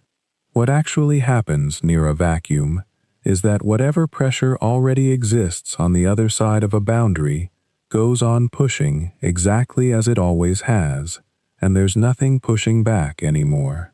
The dramatic effects people associate with sudden vacuum exposure aren't the vacuum doing something to you. They're your own existing internal pressure, and the pressure of the air still trapped around you, doing something to itself once the opposing side of the equation disappears. This distinction matters enough to slow down for. Think of a person leaning against a heavy door, someone braced with their full weight against it because there's an equal weight leaning back from the other side. If the person on the other side simply vanished, the door wouldn't get sucked open by some new force. The first person would simply keep leaning, unopposed now, and stumble forward under their own effort. Nothing pulled them. Their own push, no longer balanced, carried them through. That's a close cousin of what happens at the edge of a vacuum. The air on the pressurized side isn't being drawn out by some appetite in empty space. It's expanding outward under its own existing pressure because there is nothing left to hold it back. This is why the word explosive decompression can be misleading if it's pictured as a vacuum inhaling something. What actually happens, when it happens quickly, is that gas that was compressed rushes to occupy space where there's now nothing stopping it, the way a spring that's been held under tension will snap outward the instant its restraint is removed. The spring wasn't summoned, it just stopped being stopped. With that reframed, it's worth being honest and unhurried about what unopposed internal pressure can actually do to a body, because this is a place where popular imagination tends to run well past the physiology, usually toward images of bodies swelling grotesquely or blood boiling instantly, and the truth is, both less cartoonish and still genuinely serious. Start with the boiling idea, because it's the strangest one and also the most scientifically real, just widely misunderstood. Whether a liquid boils depends on two things working against each other: temperature and the pressure pressing down on its surface.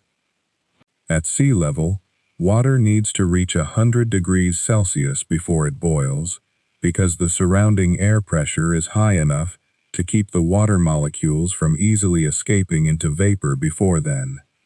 Take that same pot of water up a tall mountain, where the air is thinner and pressing down less firmly, and it will boil at a noticeably lower temperature, which is why recipes at high altitude sometimes need adjusting, and why a cup of tea made at the top of a very tall peak can taste subtly different, brewed at a temperature that never quite reached what it would have at the coast.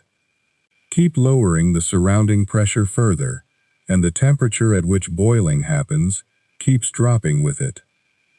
At a low enough pressure, water can boil at room temperature, or even below it, not because it's been heated further, but because the pressure holding it in its liquid form has been pulled away. The vacuum of space is, among other things, extremely low pressure, essentially none at all.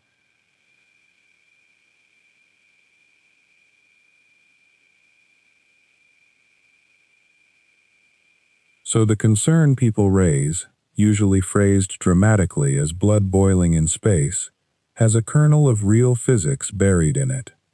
Body temperature liquid, exposed to something close to zero external pressure, would indeed tend toward boiling, in the sense of the water within tissues wanting to turn to vapor at a temperature far below its usual boiling point, simply because nothing is pressing down to keep it liquid anymore.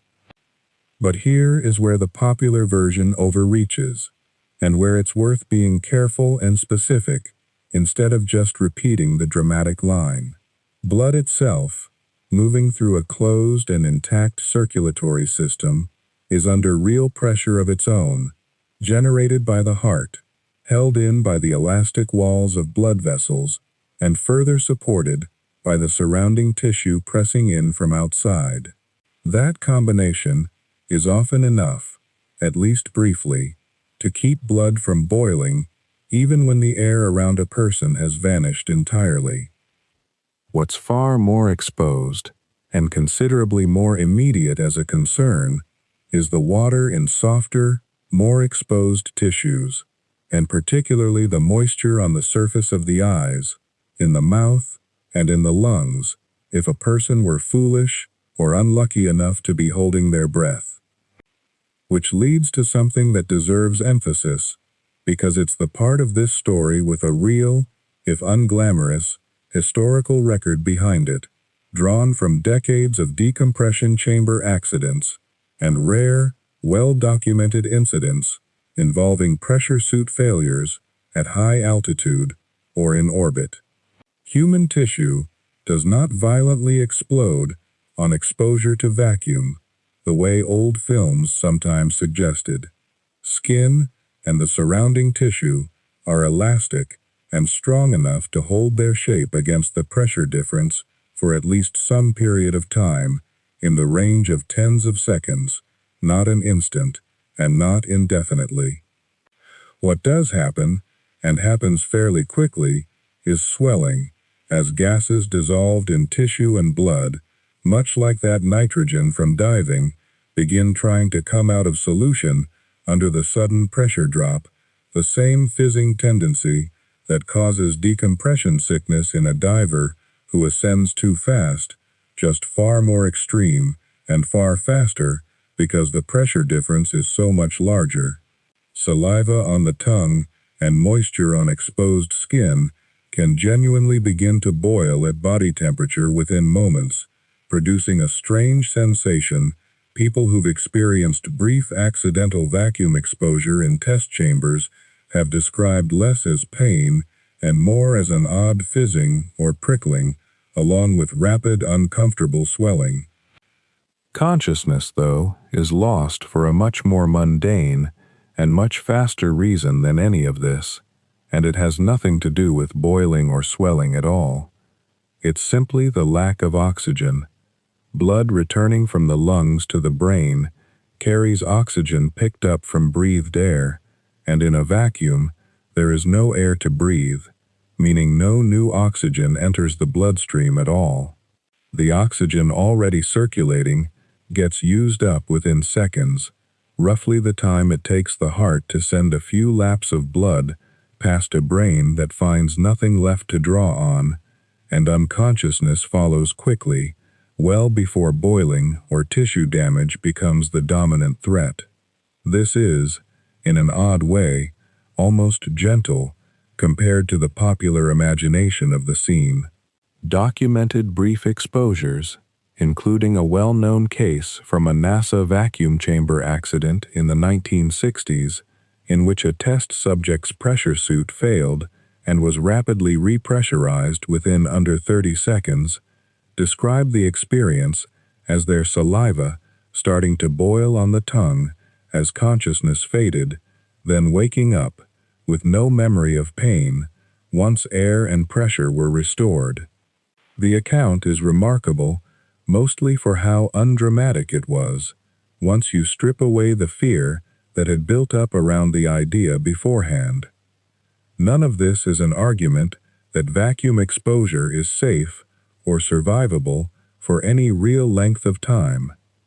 Given more than a minute or two without oxygen, without pressure, and without the ability to expel carbon dioxide, the underlying processes that keep a brain and heart running would fail in the same ordinary way they'd fail from suffocation anywhere else, just accompanied by unusual symptoms along the way: the swelling, the fizzing gas, the boiling surface moisture, all real, all documented, and all secondary to the much simpler and much faster problem of a brain that has run out of oxygen to work with. What it does mean, though, is that the specific images many people carry, bodies bursting outward instantly, blood boiling explosively the moment vacuum is reached, aren't accurate descriptions of the actual physics, however dramatic they've become in film. The truth is stranger in its own quiet way.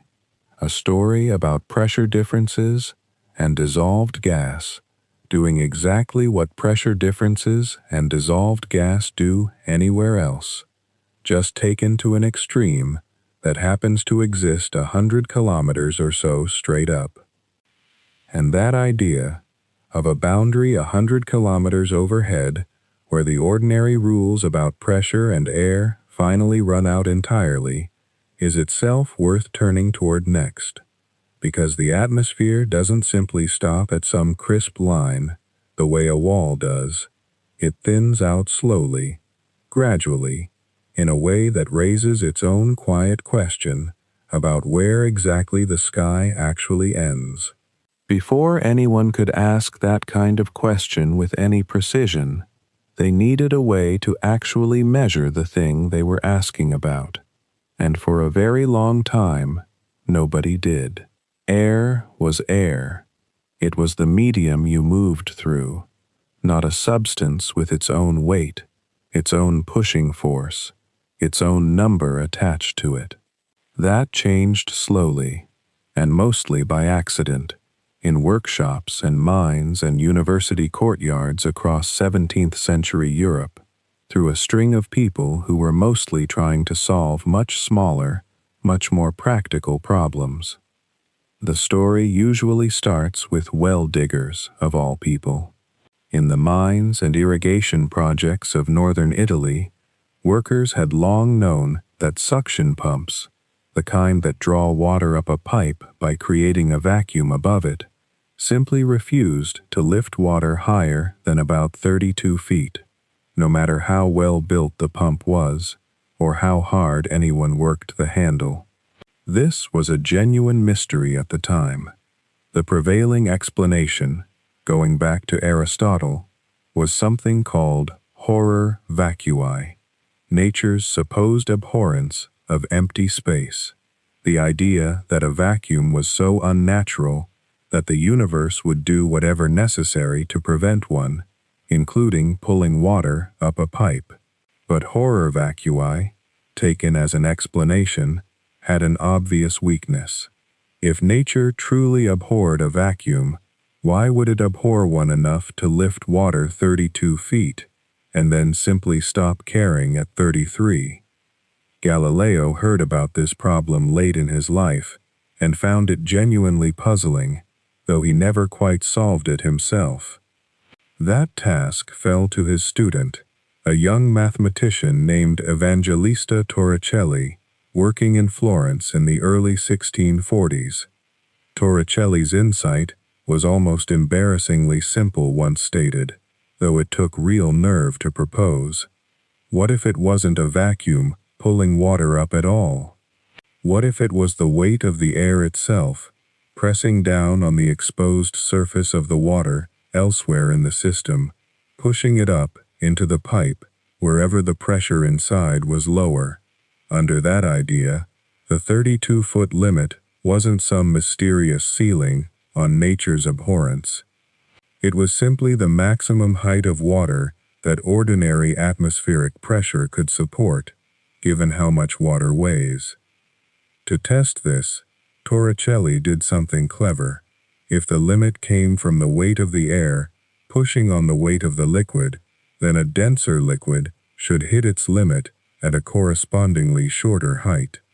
Mercury is about 13.5 times denser than water, so if his idea was right, a column of mercury should top out at somewhere around 30 inches instead of 32 feet, a far more convenient thing to build in a laboratory. He took a glass tube about a yard long, sealed at one end, filled it completely with mercury, and then, covering the open end with his thumb, inverted it into a dish also filled with mercury. When he removed his thumb, the mercury in the tube didn't all rush out into the dish. Instead, it fell only partway, settling at a height of roughly 30 inches, leaving an empty space at the sealed top of the tube. That empty space, sitting above the mercury, with apparently nothing in it, was one of the first deliberately created and scientifically documented vacuums in history, and the whole device, quietly, had become the first barometer. What made this so persuasive wasn't just that the number came out close to predicted. It was that the height of the mercury column changed slightly from day to day and from place to place in ways that tracked with the weather. On some mornings the column stood a little higher, on others a little lower, and people soon noticed those shifts seemed to precede changes in the sky, a falling column often arriving a day or so ahead of storms and rain. That correlation was the moment atmospheric pressure stopped being a clever laboratory trick and became something with everyday, practical use. If the weight of the air overhead could be read off a tube of mercury, and if that weight changed in patterns connected to coming weather, then measuring pressure meant something. It was no longer just a way of proving a physicist's argument, it was a way of anticipating tomorrow. Not everyone accepted Torricelli's explanation right away, and the resistance is worth pausing on, because it wasn't stubbornness so much as genuine intellectual caution. The idea that empty, transparent air, something you could wave your hand through without resistance, might weigh enough to hold up a column of mercury the height of a dinner plate stacked on end, asked people to trust an invisible force over what their senses told them directly. It's a very human hesitation, one that shows up again and again in the history of science, this reluctance to believe that something you cannot feel with your hand might still be doing real, measurable work on your body at every moment. The person who pushed the argument from clever demonstration to settled fact was a Frenchman named Blaise Pascal, working about a decade after Torricelli in the late 1640s. Pascal reasoned that if atmospheric pressure really came from the weight of air stacked up above a given point, then that pressure should decrease as you move to higher altitude, since there would simply be less air left above you to press down. It's the same logic as standing in a pool. Someone standing at the bottom feels the weight of all the water above them, while someone standing on the top step feels less because less water sits overhead. Pascal couldn't personally climb a mountain to test this, as his health was famously poor, so he asked his brother-in-law, who lived near a suitable peak in central France called the Puy de Dôme, to carry a Torricelli-style mercury tube up the mountain and take readings along the way. The results were exactly what Pascal had predicted. As the party climbed, the mercury column grew steadily shorter, dropping by a small but consistent amount at each stage of the ascent, and it returned to its original height once they came back down. It was a clean, elegant confirmation, the kind that leaves very little room for alternate explanation, because it tied a physical measurement directly to a specific, testable prediction about height and air. Horror vacui had no good way to explain why nature's supposed hatred of empty space would weaken specifically as one climbed a mountain. Pascal's account of weight and pressure explained it immediately and quantitatively. From that point on, the study of atmospheric pressure moved from philosophical argument into something closer to ordinary physics, with numbers attached and instruments that could be built, calibrated, and trusted. Once pressure could be measured reliably, it became something people wanted to track constantly, not just in a single experiment, but continuously, in homes, ships, and eventually, entire networks of weather stations. The mercury barometer itself became a fixture of parlors and ships' cabins for the next 2 centuries.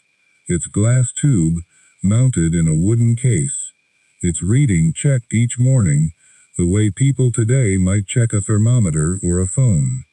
Sailors in particular came to trust it deeply, since a sudden, sharp drop in pressure was often the clearest early warning of an approaching storm, sometimes hours before the sky itself gave any visible hint of trouble.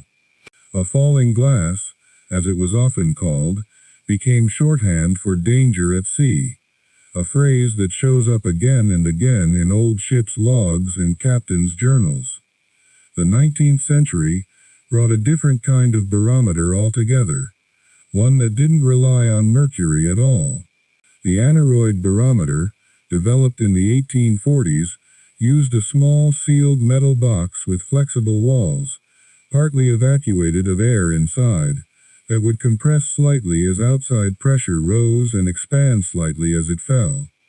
A clever arrangement of levers translated that tiny mechanical movement into the sweep of a needle across a dial, giving a reading without any liquid metal at all. This mattered enormously for practicality, since aneroid barometers were lighter, sturdier, and safer than glass tubes full of mercury, and they could be made small enough to carry. That portability turned out to matter for a purpose nobody in Torricelli's century had anticipated.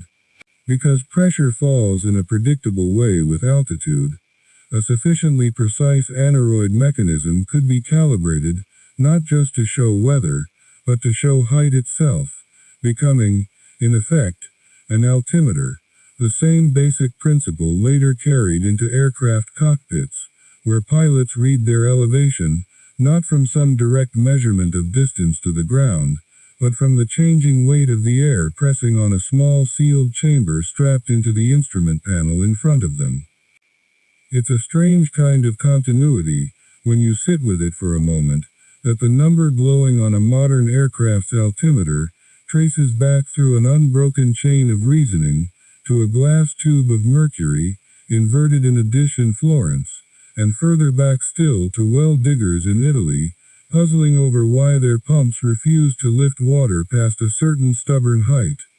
The instruments changed almost beyond recognition, from liquid metal and glass, to sealed metal boxes, to eventually, digital sensors reading pressure electronically, many times a second. But the underlying quantity being measured, the sheer accumulated weight of all the air stacked up overhead, has stayed exactly the same the entire time, patiently waiting for each new generation of instrument to catch up to what it had already been doing, silently, since long before anyone thought to ask. So let's stay with that instrument for a moment longer, that quiet dial reading the weight of the sky, because the same underlying idea, the same simple fact that air has weight, and that weight varies from place to place, turns out to be the hidden engine behind almost every kind of useful motion you have ever felt or watched. It is easy to think of atmospheric pressure as a single number, a background fact about the world, something like the boiling point of water, or the length of a day. But pressure is almost never uniform. It rises here and falls there, warms in one patch of ocean and cools in another, and wherever it is uneven, wherever there is a difference between one place and its neighbor, the air itself begins to move, trying, in its patient physical way, to even things out. That movement is what you call wind. It is nothing more mysterious than air flowing from where it is more crowded to where it is less crowded, exactly the way water flows downhill, except the hill here is made of pressure rather than elevation, and it is entirely invisible until you feel it against your skin or watch it bend the branches of a tree. Consider what happens on an ordinary afternoon near open water, the kind of small breeze that barely disturbs the surface of a lake. Land heats up faster than water under the same sun, because water has a stubborn resistance to changing temperature quickly. So by early afternoon, the air sitting over the land has warmed and expanded and become slightly less dense, its pressure at ground level dropping just a little compared with the air still sitting over the cooler water. Air over the water, denser and heavier, begins to slide inland to fill that lower pressure, and you feel it as a gentle onshore breeze, cool and steady, arriving almost like clockwork as the day warms.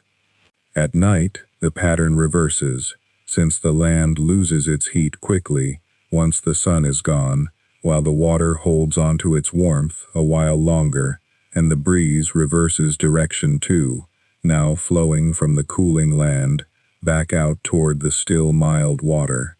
People who have spent their lives near coastlines learn to feel this rhythm without ever needing to name it, the way a farmer learns to read clouds, simply by living inside a pattern long enough for it to become second nature. Storms are the same principle, only turned up to an intensity that can be frightening. A hurricane, at its center, is essentially an enormous, sustained region of unusually low pressure, sometimes remarkably low, sitting over warm ocean water that keeps feeding it with rising, moisture-laden air.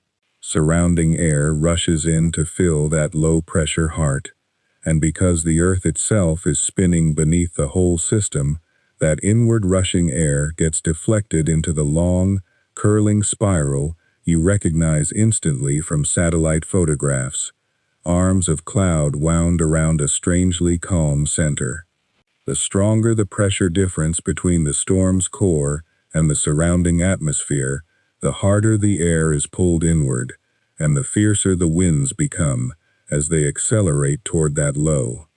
Meteorologists watching a storm's central pressure drop on their instruments are, in a very real sense, watching its potential violence deepen in real time, long before the wind speeds themselves are even measured, because the pressure reading already contains, folded inside it, almost everything the wind is about to do. You do not need a hurricane to see this same logic doing useful work, though. It shows up quietly in your own kitchen, most days, without anyone noticing. A pressure cooker seals its pot tightly enough that steam, unable to escape, builds up inside and raises the pressure well above what the ordinary air outside is doing. Under that raised pressure, water inside the pot can be pushed to a boiling point, noticeably higher than the usual 100 degrees Celsius it settles for at sea level, and food cooks faster, simply because the water surrounding it is hotter than it would otherwise be allowed to get. The whole device is, at heart, a small, deliberately engineered pressure difference, built and controlled on purpose, doing in an hour what an open pot might take most of an afternoon to accomplish. And when you finally release that valve, when you hear the sharp hiss of escaping steam, what you are hearing is exactly the same underlying event as wind rushing to fill a storm's low center, only compressed down to the size of a kitchen counter and entirely under your control. Sealed food packaging works from the opposite direction, using low pressure rather than high. Many of the vacuum-sealed bags you might find wrapped around coffee, or dried meat, or delicate electronic parts have had much of their air deliberately pumped out before sealing, so that the pressure inside sits well below the pressure of the ordinary air pressing in from outside. That outside air then squeezes the bag tight against its contents, which helps slow spoilage by starving any lingering microorganisms of the oxygen they would otherwise use, and also simply keeps the package compact by squeezing out empty space. It is the same idea Torricelli would have recognized instantly: air pressing inward on anything with lower pressure inside it, only harnessed here for something as unglamorous and useful as keeping ground coffee fresh on a shelf for months at a time. Pneumatic tools push the same principle toward raw mechanical force. A jackhammer, or the smaller air-powered wrenches used in auto repair shops, works by feeding compressed air deliberately squeezed to a pressure far above normal, into a chamber where it is allowed to expand rapidly against a piston. That expanding air pushes the piston hard and fast, and the tool converts that push into a hammering or spinning motion far stronger than an ordinary arm could sustain on its own. The compressor sitting nearby, usually a noisy tank with a motor attached, does nothing more exotic than crowding air molecules closer together than they would naturally sit, storing energy in that unnatural crowding, the same way a stretched spring stores energy in its own unnatural shape, ready to be released the instant a valve opens and lets the compressed air rush toward the lower pressure of the open chamber and, ultimately, the outside world. Aircraft rely on pressure differences too, though in a subtler way than a jackhammer's blunt shove. A wing is shaped so that air flowing over its curved upper surface and air flowing beneath its flatter lower surface behave slightly differently as the wing moves forward, and the resulting pressure ends up lower above the wing than below it. That difference, pressure pushing up harder from underneath than it pushes down from above, is what people mean when they talk about lift, and it is enough, multiplied across a wing's whole surface and sustained by enough forward speed to hold many tons of metal and passengers and luggage aloft for hours at a stretch. The details of exactly how the airflow produces that pressure difference have occupied physicists and engineers in genuinely intricate arguments for well over a century, arguments that continue in careful, technical corners of aerodynamics even today. But the basic shape of the answer has stood since well before jet engines existed, And it always comes back to the same familiar idea, a difference in pressure, translated into a force strong enough to move something heavy. Spacecraft face a version of the same physics, turned inside out, since the air pressure inside a crewed capsule or space station has to be carefully maintained against the almost total absence of pressure outside, in the vacuum of space, a difference so extreme that even a small breach can become a genuine emergency within moments. And inside the human body, doctors and researchers track pressure differences constantly, whether it is the rhythmic squeeze of blood pressure pushing your circulation along, or the careful pressure management inside ventilators helping someone breathe, or the pressure changes divers and pilots alike have to respect to avoid injuring their own ears and lungs. Wherever you look closely enough, threaded quietly through kitchens and storm systems and aircraft wings and hospital rooms alike, it is never pressure sitting still that does the work. It is always, patiently and reliably, a difference. We have come a long way tonight, so let's walk back through it slowly, the way you might retrace a path home in the dark, not to relearn it, just to feel it settle. It started, if you remember, with something almost too small to imagine. Air is not a substance in the way water is, not something smooth and continuous. It is a restless crowd of individual molecules, nitrogen and oxygen mostly, each one moving in its own straight line until it happens to collide with something, another molecule, a wall, your skin, and bounces away again.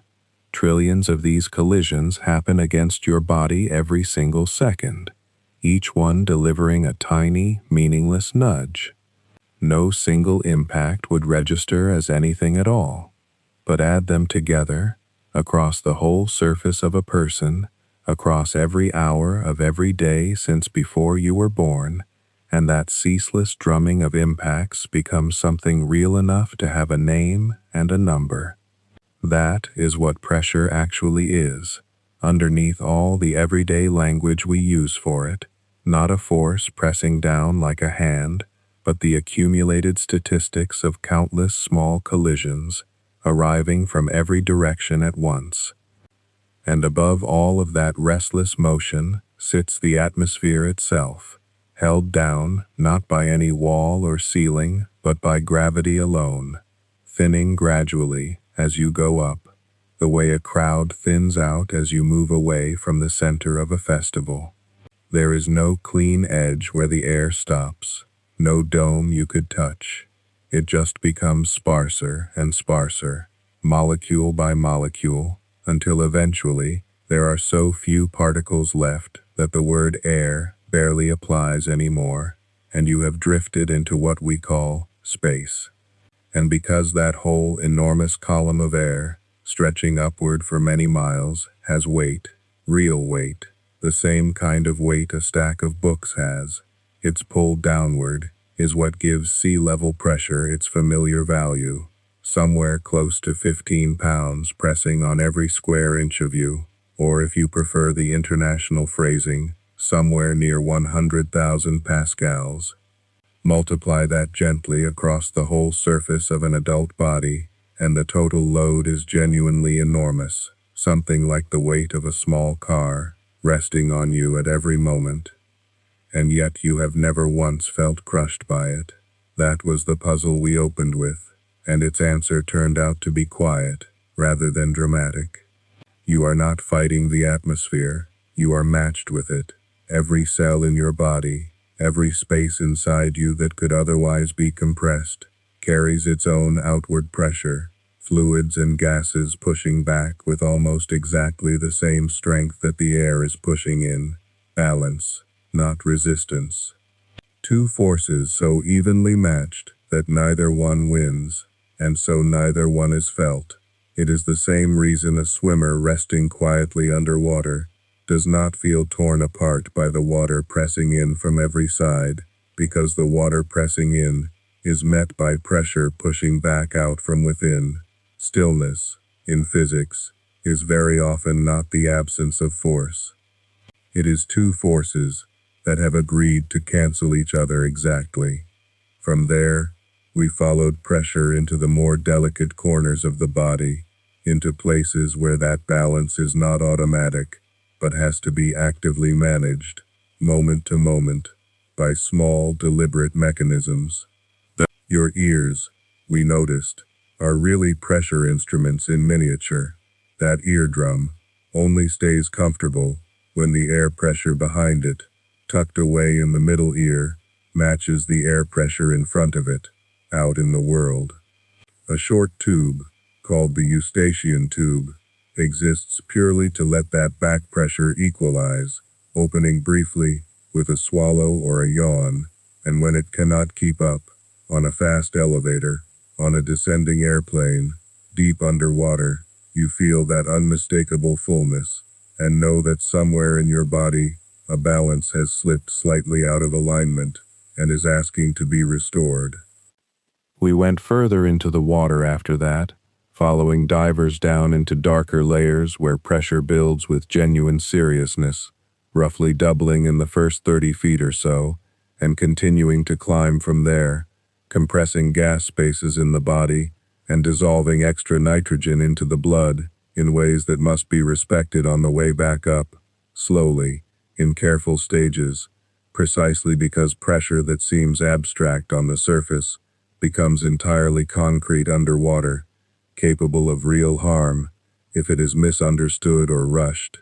And we went upward, too, into thinner and thinner air, toward mountain summits and cruising altitudes, where the danger runs the opposite direction, not too much pressure but too little, not enough oxygen delivered with each breath, which is why cabins are pressurized and why climbers on the tallest peaks sometimes carry bottled oxygen simply to keep their blood adequately supplied.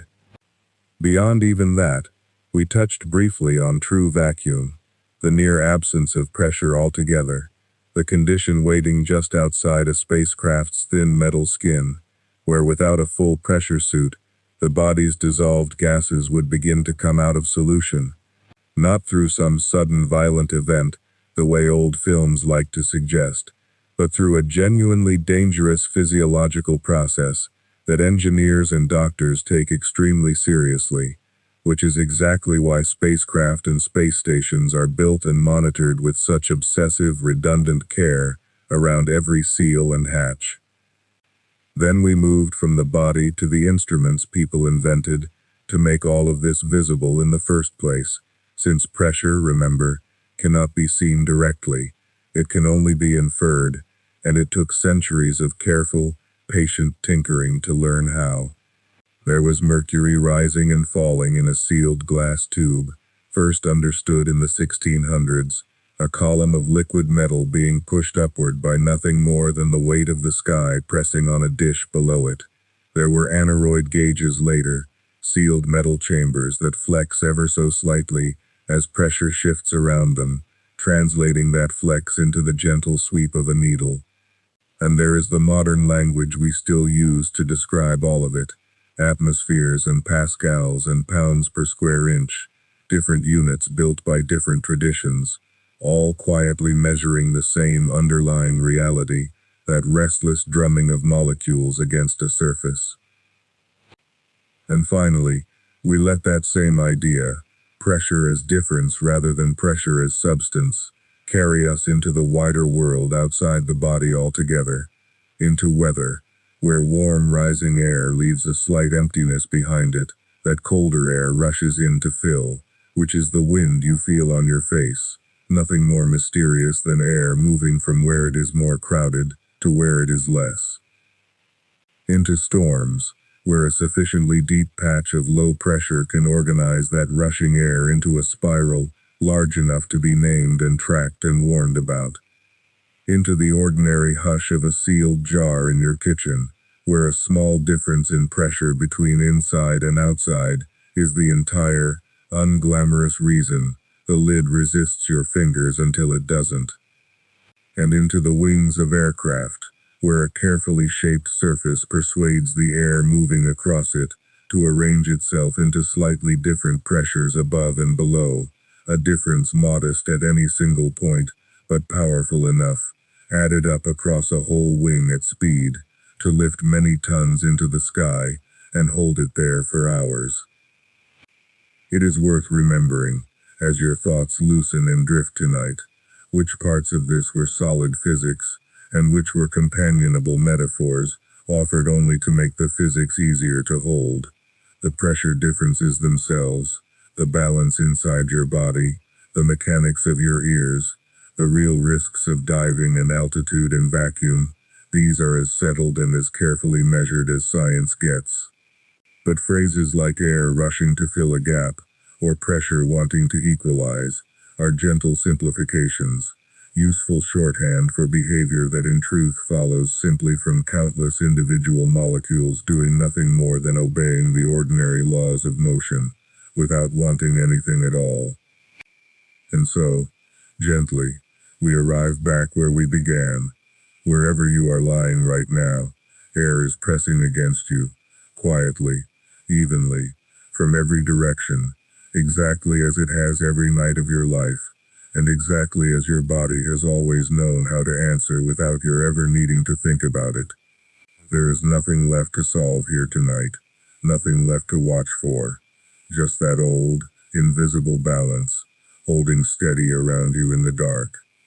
Rest well,